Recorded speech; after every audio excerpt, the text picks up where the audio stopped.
Donc maintenant on a d'autres, pardon, maintenant on a d'autres deuxième présentation, donc comme j'ai sur quelque chose de différent, mais on va encore parler de forêt. Donc la présentation ici, ce sera par Parvedi Dasachetti, donc qui est candidate au doctorat en sciences forestières de la faculté de, en foresterie, donc, toujours à la FFGG. Elle aussi, elle vient de France. Elle a une maîtrise c'est un master en biodiversité écologique et évolution de l'université de Bordeaux. Donc là, elle est biologiste de formation, donc elle intègre la sphère sociale dans son parcours doctoral afin de mieux comprendre les relations entre les perceptions et les représentations de la biodiversité sur l'état de la biodiversité, donc dans les forêts privées, seulement du sud du Québec. Voilà. Dans le nord, il n'y en a plus après. Bon, ben, merci à toi de parler. Super. Bon, bonjour. Je trouvais ça très intéressant de mettre au début l'aspect plus parcours universitaire. Je ne l'ai pas du tout mis. Mais effectivement, moi, en fait, je suis vraiment biologie jusqu'en maîtrise. J'ai fait une maîtrise en biodiversité, écologie, évolution à Bordeaux. Mais j'ai aussi fait une maîtrise ici en sciences forestières sur la migration des parulines. Donc vraiment, c'était vraiment très, très, très axé biologie. Et en fait, ce que moi j'ai compris finalement en faisant cette maîtrise-là, c'est que, ces maîtrises-là, c'est que on a beaucoup de solutions en biologie. Dès qu'il y a un petit problème, on sait comment agir, comment restaurer, réhabiliter, etc. Mais par contre, la mise en place, c'est un peu plus difficile. Et finalement, c'est parce qu'il y a des utilisateurs, des usagers du territoire qui sont là, qui existent. Et souvent, en biologie, on oublie un peu de les prendre en compte. Donc, je trouve ça vraiment important en fait de les réintégrer dans la communauté scientifique, puis surtout dans les études en biologie. Donc c'est pour ça que j'ai fait mon doctorat avec cet aspect plus social. Je vais vous présenter un peu le plan, je vais parler vraiment du projet, mon projet de doctorat, un peu comment ça s'est passé le terrain, puis comment le contexte de la forêt privée va venir influencer un peu la prise de données, puis les différents aspects que je n'avais pas quand j'étais juste biologiste. Donc, pour le contexte, la biodiversité, ça suit comme un gradient, c'est ça, et on en a plus forcément au sud par rapport au nord.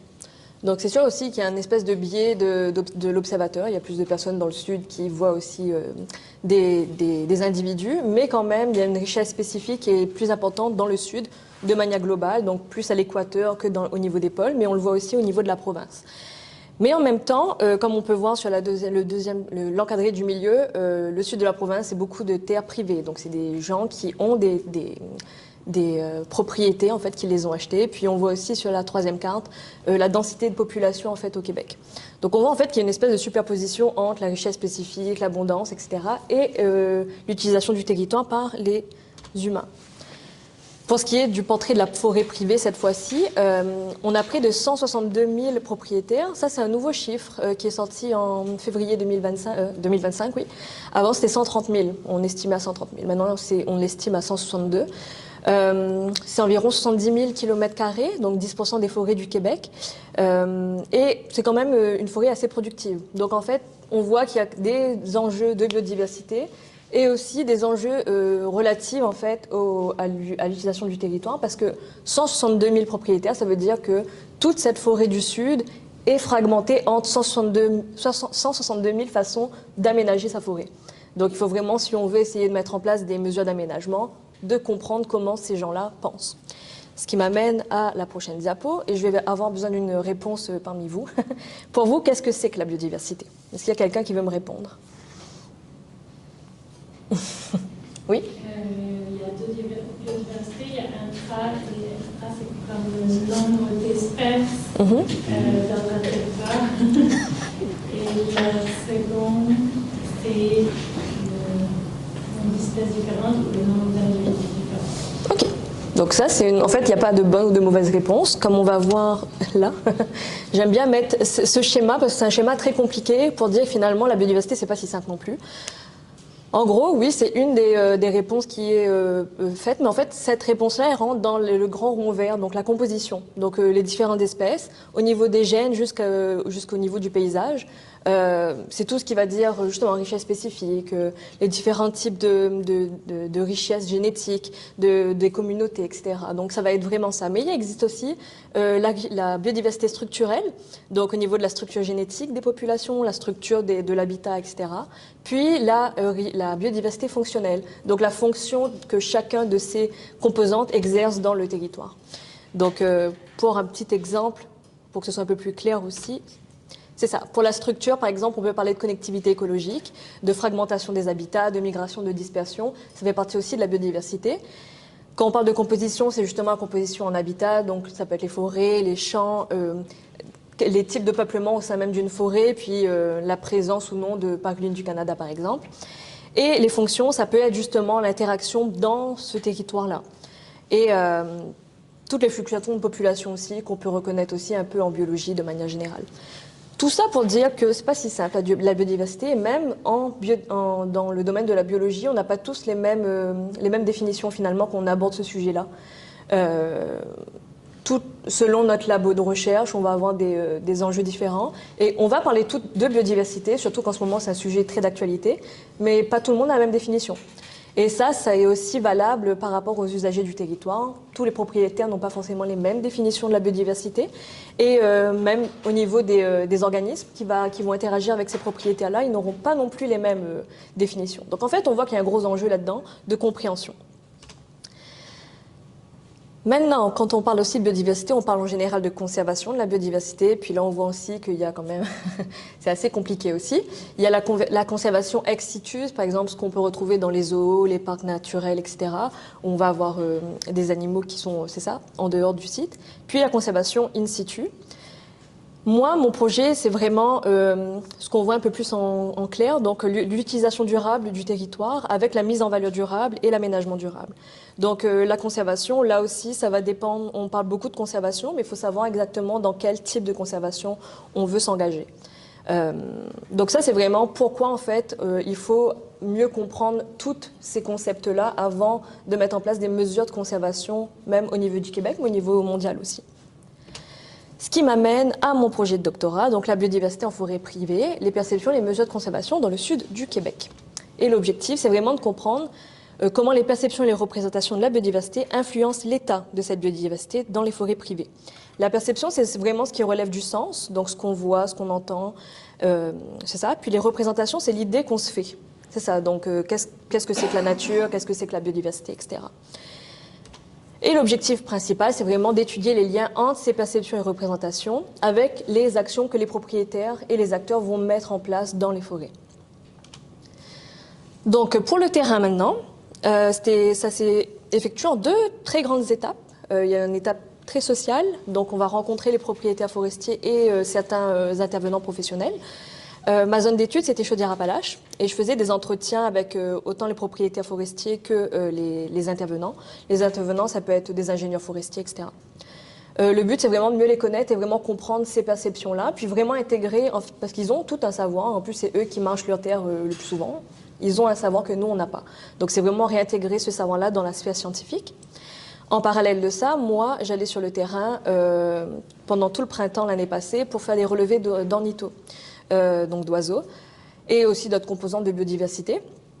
Et le but, en fait, c'était justement faire ce lien-là entre l'aspect social, qu'est-ce qu'ils ont comme perception et comme action, qu'est-ce qu'ils mettent en place dans leur forêt, et qu'est-ce qu'il en est vraiment dans la forêt. Qu'est-ce qu'il y a comme espèce, comment la forêt va, etc. Donc, pour mon déroulement de terrain, je vous ai dit c'était Chaudière-Appalaches, puis on voit un peu, c'est vraiment des positions relatives, parce qu'on va en parler tout à l'heure, par rapport au partage des données, mais ça va être un enjeu. Mais donc, c'est ça. En moyenne, pour les propriétaires, pour les entretiens, j'ai fait 2 heures d'entretien en moyenne avec chacun des propriétaires. Il y avait 11 marchés et 12 assis. Ça veut dire qu'avec certains, on était en salle, fermée, et avec d'autres, on était dans leur forêt en train de marcher dans la forêt.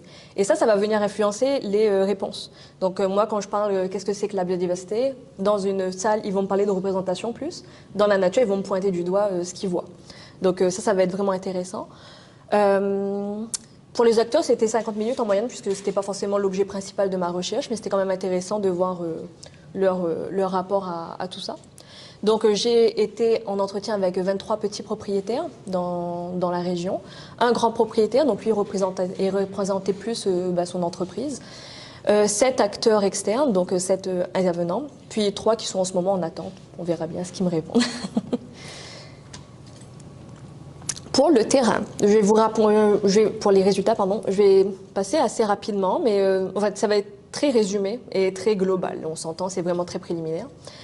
Pour les perceptions et représentations de la biodiversité, il y en a 2 grandes. C'est quand l'humain est dans la nature, donc quand les personnes considèrent que l'humain est naturel et fait partie de l'écosystème, et lorsque l'humain est en dehors de la nature. Dans un premier temps, quand l'humain fait partie de la nature, tout ce qu'il va faire, en fait, peut être fait en harmonie avec la forêt. Il va penser que l'aménagement peut être un accompagnement pour améliorer la biodiversité, pour améliorer les conditions naturelles. Alors que lorsque l'humain est considéré en dehors de la nature, tout ce qu'il va faire va être artificiel. Donc rien ne va aider, en fait. On peut juste faire moins pire. Donc ça va être 2 façons de voir les choses très différentes qui vont vraiment influencer les actions qu'on va prendre sur le terrain. En général, quand on parle aux propriétaires forestiers aussi, la biodiversité, quand je leur pose la question, c'est les différentes espèces d'essence d'arbres. Donc il n'y aura pas forcément autre chose. C'est vraiment, moi j'ai beaucoup de tel arbre dans ma forêt. Et s'il y a autre chose, c'est en rapport avec leurs activités. Donc ils vont parler de gibier, s'ils font de la chasse. Ils vont parler de PFNL, s'ils font de la récolte. Mais ça va jamais c'est venu par exemple les oiseaux, jamais c'est venu les espèces d'herbacées, etc. C'est vraiment lié à l'activité. Donc là aussi, on s'entend que si on veut essayer de faire un lien de conservation, il faut parler leur langage. Donc il faut qu'on comprenne. Nous, on peut pas arriver, par exemple, moi je suis ornithologue, je peux pas arriver et dire il faut protéger la paruline du Canada. Ils l'ont peut-être jamais vu. Et aussi, souvent, en fait, les oiseaux, ça fait partie du paysage sonore. Donc c'est même pas des oiseaux qui le chantent, c'est le bruit de la forêt. Donc là aussi, il faut prendre en compte ça quand on va mettre en place des mesures de conservation. Il y a aussi l'aspect plus vulnérabilité et sentiment de propriété. Donc il y a ceux qui se sentent très vulnérables à tout ce qui dit changements globaux. Et dans ce cas-là, ils vont faire vraiment attention par rapport à l'actualité, tout ce qui a trait aux pathogènes, aux épidémies d'insectes, etc. Mais par contre, il y a ceux qui ne se sentent pas du tout vulnérables à leur échelle locale. Ils savent qu'il y a un problème global, mais dans leur forêt, il n'y a pas forcément de problème. Donc là aussi, ça va être important de comprendre ce sentiment-là. Il y a ceux qui se sentent comme temporaires. Dans le fond, eux, ils savent que le territoire ne leur appartient pas exactement. Ils sont propriétaires là actuellement, mais ça va être pour plus tard aussi. Donc s'ils font une action maintenant, ils savent que peut-être qu'ils ne vont pas voir le fruit de cette action plus tard. Donc c'est vraiment une vision plus à long terme. Et il y a ceux qui se considèrent totalement comme propriétaires, c'est vraiment chez eux. Donc moi j'ai acheté ma forêt, c'est chez moi. Et c'est souvent, j'ai envie de le léguer à mes enfants par exemple. Donc c'est vraiment une propriété qu'on va léguer, qu'on va transmettre.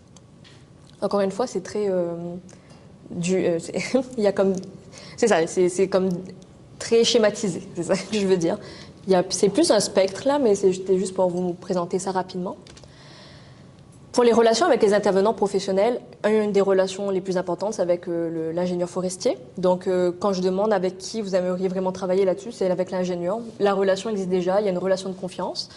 Il y a très peu de sensibilisation sur certains programmes de conservation. Donc, si je leur en parle de conservation volontaire, conservation volontaire, c'est lorsque le propriétaire veut de lui-même participer à des programmes. Ils ne connaissent pas forcément ces programmes-là. Donc, il y a quand même une sensibilisation à faire là-dessus. Il y a une réticence à déléguer la prise de décision. Donc, des fois, dans les programmes de conservation volontaire, à l'extrême opposé, il y a de faire un don à perpétuité, par exemple. Donc ça, les propriétaires ne sont pas forcément intéressés de donner totalement, sauf s'ils n'ont pas de personnes à qui léguer la forêt éventuellement. Et il y a quand même un souhait de participer à des programmes de conservation, mais qu'il faut que ce soit adapté à leur propre réalité. Donc c'est pour ça que c'est important de faire ce type de travaux. Pour les limites, ils considèrent en fait qu'il y a peu d'assistance pour certaines actions en fait qu'on peut mettre en place. Donc par exemple, ils savent qu'il faut mettre en place des feuillus, il faut replanter des feuillus, mais en même temps c'est difficile, ça demande beaucoup d'argent, beaucoup de temps, beaucoup d'investissement personnel, et ils sentent parfois qu'il n'y a pas assez d'accompagnement sur ce point-là. Donc ils veulent bien faire, mais en même temps s'il n'y a pas forcément d'aide, ça devient vite difficile. Et puis il y a deux perceptions là aussi, c'est que l'action doit venir de plus haut. Donc c'est vraiment, s'il y a quelque chose à faire au niveau de la biodiversité, c'est vraiment qu'il faut que ça vienne du gouvernement ou des instances internationales. Ou plutôt il y a la version de pensée que s'il y a une action à faire, c'est de nous, c'est chacun individuellement, on a un rôle à jouer là-dedans. Donc là aussi, selon ces deux façons de voir les choses, les actions qui vont être mises en place éventuellement ne seront pas les mêmes. Donc, ça m'amène un peu à la troisième partie. Une autre question pour vous. Qui a déjà effectué des entrevues dans le cadre, une seule personne, de recherche universitaire? Donc on va parler des enjeux. Donc c'est pas vraiment un enjeu, mais c'est le cérule. En fait, moi par exemple, justement, en biologie, on n'avait jamais eu affaire avec le cérule. Mais le cérule, en fait, c'est vraiment le comité d'éthique de l'Université Laval. Et il faut absolument passer par eux lorsqu'on veut s'engager avec des discussions avec des humains, en fait. Donc leur rôle, c'est vraiment de protéger les droits et l'intégrité physique et psychologique de ces personnes-là, et aussi protéger le chercheur et l'université. Ça va être vraiment très, très, très particulier comme processus. Moi, ça va encore parce que ma population n'est pas forcément la plus vulnérable, mais j'ai un ami à moi qui est en géopolitique. Lui, son cérule, ça a pris 6 mois pour avoir toutes les autorisations nécessaires pour participer, pour effectuer l'étude. Moi, ça a pris 1 mois, j'ai de la chance, mais c'est beaucoup d'aller-retour. Donc, on va faire en fait toutes les grilles d'entretien, tous les questionnaires. Il faut que ce soit le plus clair possible, avec des questions les moins problématiques possibles. Et s'il y a une petite nuance qui ne va pas, ils vont vous le retourner en disant ça, faudrait tourner la question d'une autre façon pour pas trop que ce soit porté à confusion ou c'est ça. Donc ça va être quand même quelque chose de très important à prendre en compte que moi je ne savais pas avant de commencer le doctorat. C'est ça. Ensuite, par rapport aux répondants, je vous disais aussi tout à l'heure par rapport aux données, en fait... Ah non, ça va venir après. Il y a à prendre en compte en fait la disponibilité de chacun. Moi, je vous disais que il fallait que je contacte moi-même les propriétaires, mais ils ont chacun leur emploi du temps personnel.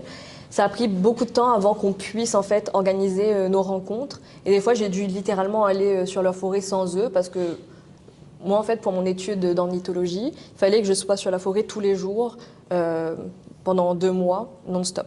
Sauf que les oiseaux, ils n'attendent pas pour migrer, donc j'étais obligée d'y aller sans eux. Donc c'est ça, il faut prendre en compte ça aussi un peu. Puis il y en a peut-être qui ne sont pas forcément à l'aise à ce qu'on aille forcément sur leur forêt. Faut comprendre un peu le contexte des propriétaires, d'où ils viennent, pourquoi ils me contactent, pourquoi ils veulent participer. Respecter la confidentialité des données, ça c'est un point très important et le cérule s'en assure que tout soit bien organisé pour que les données ne fuitent pas nulle part. Il y a déjà eu des situations dans le passé où certaines entreprises souhaitaient en fait récupérer les données des chercheurs pour pouvoir les utiliser. Ça c'est un gros non. Donc il faut vraiment faire attention à ça et c'est des enjeux qu'on ne pensait pas forcément en biologie tout simplement. Puis pour le partage des données, je trouvais ça vraiment intéressant parce qu'en forêt privée, il y a quand même cette notion on est chez nous. Donc moi j'ai du mal en fait à pointer exactement la forêt du propriétaire puisque c'est quand même chez des personnes. Puis des fois il y a des espèces d'intérêt que j'ai pu observer. Donc si je vois ces espèces-là et que je partage la position de ces espèces-là, il y a la possibilité que d'autres personnes puissent venir sur la forêt de manière incontrôlée. D'ailleurs ça m'est arrivé une fois quand j'étais dans la forêt, j'ai croisé des gens parce qu'il y avait comme un site d'intérêt, il y avait une très belle cascade sur la forêt de la personne. Mais donc c'était connu au niveau du voisinage qui avait cette cascade-là. Donc ça m'arrivait le matin quand j'allais dans la forêt de croiser des gens. Mais ce type normalement de données, on essaie de moins divulguer le moins possible. Donc il y a cette notion de préservation de l'identité des propriétaires. Et puis effectivement, comme je le disais, des fois il y a des espèces qu'on va observer, mais certaines personnes ne veulent pas forcément qu'on en parle. Parce que s'il y a des espèces protégées, il y a des mesures qu'on doit mettre en place pour protéger ces espèces-là. Et eux, s'ils ont une activité qui est 100% forestière, ils n'ont pas forcément envie que cette activité-là soit bloquée par rapport à la présence de cette espèce. Ils veulent aider à la conservation, mais ils ne veulent pas forcément qu'il y ait une prise de décision externe sur leur forêt. Donc moi, je suis là pour essayer de les accompagner là-dedans aussi. Et puis aussi, il faut savoir que c'est un milieu assez fermé. Ça fait partie des enjeux. C'est difficile d'avoir accès à certains profils de propriétaires. Moi, j'ai fait une appel à candidature un peu particulier. Ça va impliquer un biais aussi. C'est que j'ai lancé mon appel à candidature et c'est les propriétaires qui m'ont contacté. Donc ça influence dans le fait que c'est des propriétaires qui sont un peu intéressés par la conservation qui m'ont contacté. Mais par contre, l'inverse est possible. Mais parfois, il y a des propriétaires qui sont vraiment pas du tout intéressés, ils sont même très méfiants. Ils veulent pas forcément avoir affaire avec le milieu scientifique, avec les milieux comme ça, parce que c'est pas des milieux qu'ils connaissent forcément. Donc il y a vraiment des profils très particuliers de propriétaires qui m'ont contacté. Je parlais de méfiance, c'est ça, c'est que des fois, ils veulent pas, ils me demandent souvent qu'est-ce que je vais faire avec ces données, qui va avoir accès à ces données. Est-ce que je vais les partager éventuellement avec des organismes extérieurs? C'est ça. Comment ça se passe en fait à l'université? Pourquoi je fais ça? Pourquoi je m'intéresse à ça? Donc il y a quand même une méfiance. Mais c'est pas une méfiance de manière négative, c'est juste ils sont curieux, mais ils veulent aussi comprendre toute la démarche derrière. Donc il y a ça aussi à prendre en compte. Donc c'est tout un lien de confiance à créer. Et c'est pour ça que des fois, je disais tout à l'heure que le lien de confiance, le principal lien de confiance qu'ils ont, c'est avec l'ingénieur forestier, c'est parce que ça fait des dizaines, vingtaines d'années qu'ils travaillent avec. Donc c'est des gens qui connaissent leur forêt aussi. Donc des fois, quand on passe par les ingénieurs forestiers, c'est un peu plus facile de contacter des propriétaires. Donc c'est ça, c'est un lien de confiance à créer. Puis il faut aussi avoir un retour. Donc par exemple, moi, ce que je propose aux propriétaires, c'est qu'à la fin de mon doctorat, de rendre en fait comme un petit pamphlet un peu simplifié de mes résultats de thèse. Donc ça c'est quelque chose qui les intéresse vraiment, pas juste avoir le gros pavé de ma thèse et qu'ils ne savent pas trop quoi faire avec, mais essayer de rendre ça un peu plus digeste. Donc ça aussi ça fait partie du lien de confiance qu'on crée. Et puis bien sûr ça fait partie de tout, il y a le manque de connexion entre la sphère scientifique et la sphère des citoyens finalement. Ça c'est quelque chose qu'on se rend beaucoup compte. Entre scientifiques, on se parle beaucoup, on s'échange des informations, mais le transfert de connaissances se fait avec difficulté finalement. Donc maintenant il y a des choses qui se mettent un peu plus en place au niveau municipal par exemple, où il y a des conseillers scientifiques qui sont là pour faire justement ce pont, mais il y a encore du travail à faire là-dessus. Et finalement, bien sûr, c'est toute une nouvelle et différentes méthodologies à acquérir. Et ça, il faut vraiment prendre en compte. C'est des façons de faire totalement différentes que ce qu'on a en biologie ou de manière générale en sciences naturelles. Prendre en compte les humains qu'on a en face de nous, qu'on leur pose des questions et tenir une conversation pendant 2h30 avec. Ouais, c'est très long. Puis il y a aussi tout l'aspect, j'en ai pas parlé du tout là, mais le traitement des données, faire des transcriptions de 2h30 d'entretien. S'écouter soi-même parler. C'est très difficile, c'est très long. Maintenant, on a des aides avec l'intelligence artificielle, ça peut aider. Par contre, là aussi, il y a tout l'aspect confidentialité. Donc, à savoir, si on prend l'aide d'intelligence artificielle, est-ce que ces données-là restent stockées quelque part? Il faut prendre ça un peu en compte aussi, mais il y a des aides comme ça qui peuvent exister. Mais donc, c'est ça, c'est toute une nouvelle méthodologie à acquérir. Puis, c'est quand même complexe, mais ça se fait bien. Et ça se fait de plus en plus, et heureusement. Au moins, ça fait justement le pont entre le domaine scientifique puis le domaine citoyen. Pardon. Donc moi, je l'avais terminé. Donc si vous aviez des questions, c'est le moment.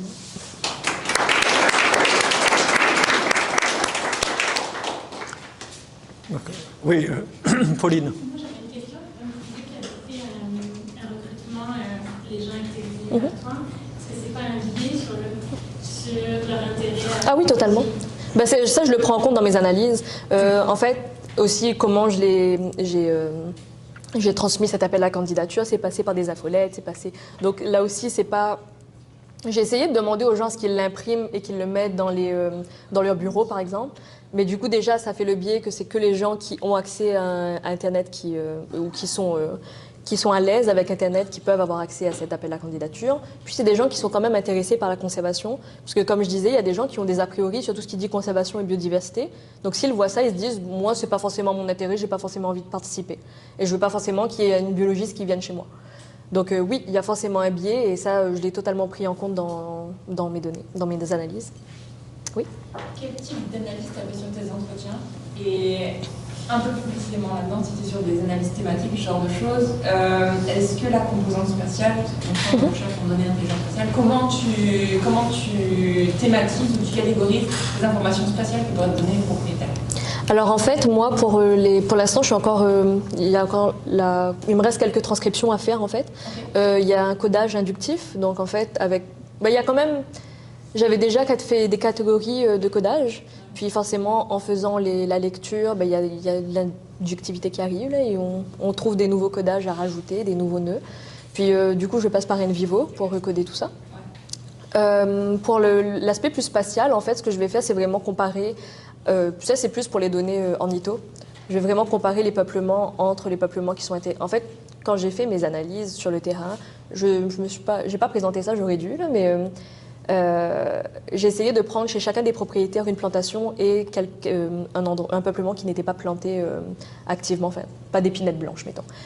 Et dans ce cas-là, je vais faire justement des analyses par rapport à ça entre les propriétaires et je vais aussi en fait mettre le lien entre ce qu'ils ont pensé, en fait leur profil, les profils qui seront retirés de ces analyses d'entretien, avec ce qui a été mis en place sur leur forêt. Et là, faire des comparaisons entre les forêts aussi. Donc justement pour voir un peu l'état de la biodiversité là-dedans. Mais c'est sûr que plus pour l'aspect spatial et cartographie comme ça, justement, il y a une limite là-dedans. Je peux pas forcément. J'ai eu des espèces qui étaient protégées. Donc j'ai demandé l'autorisation aux propriétaires. Ils m'ont autorisé à partager cette information, mais avec le réseau d'espèces protégées québécois. Pas forcément dans ma thèse. Finalement, tu cartographies les espèces que tu as. Oui, mais moi je vais pas le. Cartographier ni les représentations, ni les personnes. Non, c'est ça. Là, non, c'est ça. Tu disais que vous faisiez des entrevues marché, par exemple. Est-ce que ça va prendre en compte plus par rapport à quelle information en fait arrive quand on est marché, quelles informations différentes en fait surviennent quand on marche. Et là, c'est ça, exactement. Donc, ce serait plus dans ce sens-là que, ouais. Oui. On est entre nous, là, on parlait des guides tantôt, surtout sur l'aspect peut-être temporaire, parce que le propriétaire a une vision de la forêt qu'il voit plus tard. Mais dans quelle mesure les propriétaires avaient un regard sur la forêt dont ils ont hérité, la forêt qu'ils ont achetée? Ils sont maintenant face à une forêt. Est-ce que c'est quelque chose qui sortait beaucoup chez les propriétaires, ce regard-là, peut-être positif ou négatif, même sur la forêt actuelle? Oui, ben en fait, il y a ceux qui... J'ai eu des propriétaires, en fait, qui ont planté eux-mêmes toute la forêt. En fait, c'est deux frères qui ont tout planté eux-mêmes et ils étaient vraiment très satisfaits de me montrer le peuplement qui était... En fait, ils font la récolte eux-mêmes, font tout eux-mêmes à deux. Et ils ont planté ça dans les années 70. Et eux, c'était son père qui l'avait acheté. Et avant eux, c'était le père du père, qui était une famille d'agriculteurs. Bref, la forêt, c'est vraiment transmise de génération en génération. Et là, vraiment, il y a une attache très émotionnelle, très familiale, un patrimoine, en fait, à conserver. Puis, il y a ceux qui viennent d'acheter tout juste. Genre, j'ai une propriétaire qui l'a acheté l'année passée. Et elle, en fait, elle participe à ce projet pour essayer de voir un peu les différentes possibilités qu'elle peut faire sur la forêt. Donc en fait, il y a des visions très très différentes par rapport à ça. Donc l'attache émotionnelle, familiale, historique qu'on a à la forêt, ou bien juste, ils l'ont acheté il y a longtemps, pas aussi longtemps que ces deux frères-là, mais ils ont aussi construit quelque chose autour avec leurs enfants, leurs petits-enfants. Il y a des gens qui font aussi, qui donnent des noms à des parties de la forêt. Donc la forêt aux sorcières, des affaires comme ça, des petits coins. Il y a comme toute une mythologie en fait qui se crée dans la forêt. Donc vraiment, cette attache-là et cette identité-là est très importante. Donc il y a un aspect très présent. En ce moment, on a un patrimoine qu'on veut garder, qu'on veut prolonger en fait dans le futur. J'en ai pas vraiment eu en fait qui veulent vraiment pas, en fait qui veulent la revendre après. Dans le meilleur des cas, ils veulent la garder. Après, qu'est-ce qui va se faire, on ne le sait pas, là, mais c'est ça. Évidemment, leur perception, plus sont attachés émotionnellement, plus leur perception va être exact. fine ou riche. Oui, c'est ça. Et puis, il va créer justement... après, ça va aussi influencer le nombre de fois qu'ils viennent dans la forêt. Il y a des gens en fait, qui habitent juste à côté. Ils ont leur chalet. Et puis, s'ils sont à la retraite, ils y sont presque tout le temps. Puis, il y en a qui habitent à Québec et ils y vont tout le temps. Une fois par semaine ou bien une fois par mois. Donc là aussi, ça va être différent.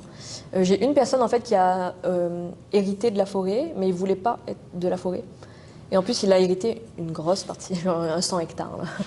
Et il ne voulait pas forcément être forestier de base. Donc lui, il est un peu plus détaché par rapport à tout ça. Il essaie de garder ça parce qu'il sait que c'est important et il sait que c'est comme une belle forêt qu'il a, mais en même temps, un peu plus se détacher. Mais il est quand même intéressé, il m'a quand même contacté pour participer à ça. Donc on voit quand même qu'il y a un intérêt de conservation au moins derrière tout ça. Une question, les tailles les propriétés, là, c'est à peu près quelle taille en général, comme tu dis? En général, les petits propriétaires, là c'est très variable, comme je disais, il y en a un avec 100 hectares, là. Ouais. Mais en général, c'est pas mal autour de 4-5.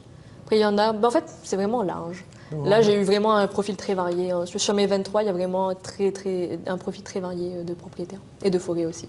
D'accord. Est-ce qu'il y a encore d'autres questions? Oui, C'était rapide, encore une fois, plus sur les perceptions versus la dimension économique. Il y en a beaucoup qui vont être des micro-exploitants ou qui travaillent avec une corporation, une coopérative pour faire l'exploitation. Est-ce qu'il y a senti qu'il y en a qui étaient vraiment tiraillés entre la valeur économique de la forêt versus mon souhait de la préserver, puis qu'il y avait le conflit à ce niveau-là? Il y en a un seul, et c'est le seul en fait qui dépend vraiment de la forêt pour son revenu économique.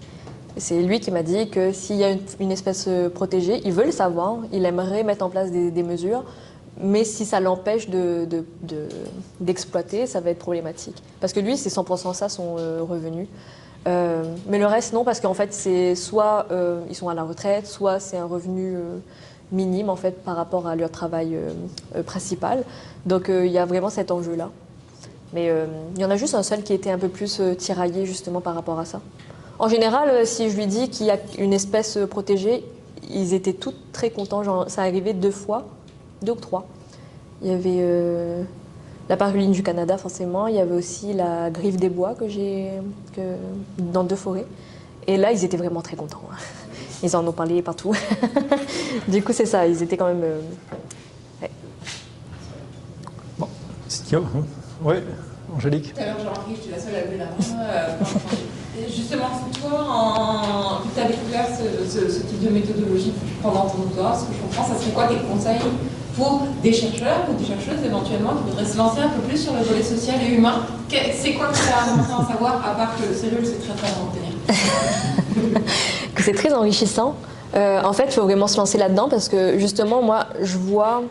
Maintenant, quand je participe à des conférences et tout en biologie, je vois tellement pourquoi ça avance pas, avec toute humilité que j'ai, bien sûr. C'est juste qu'on n'écoute pas assez, en fait, les gens qui sont sur le terrain. Et puis, en fait, ce que je vois aussi, c'est que un commentaire qui revenait souvent des propriétaires, c'est que nous, on reste dans nos bureaux, en fait. Même si on est sur le terrain, soit.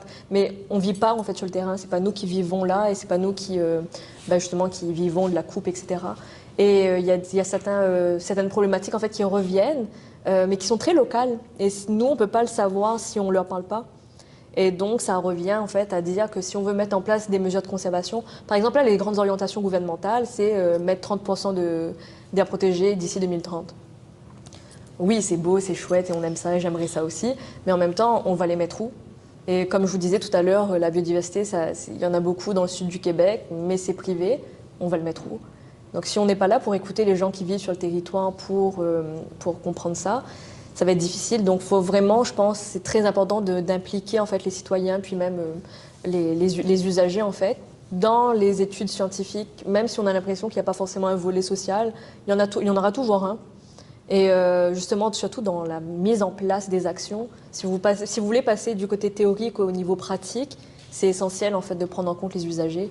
Donc, essayez d'aller dans cette curiosité-là, de comprendre où est-ce que le volet social peut se situer. Il y en aura toujours un, ce sera toujours très enrichissant. Et c'est vraiment chouette de voir tous les profils de propriétaires avec qui j'ai pu parler. Si je n'avais pas fait ce volet social-là, moi je serais restée à faire des... Parce que moi, quand j'ai fait mon relevé ornithologique, j'étais toute seule de 5h du matin jusqu'à 11h dans la forêt. Je voyais personne et j'allais retourner chez moi sans voir personne. Et puis ça aurait été ça mon terrain. Donc c'est quand même aussi chouette aussi de comprendre les gens qui habitent ici. Puis, donc c'est ça, mettez un volet social dans vos recherches, si possible. Bon, merci, ça fait une bonne conclusion. Est-ce qu'il y a encore d'autres questions? Non. Bon, merci encore pour la présentation. Donc.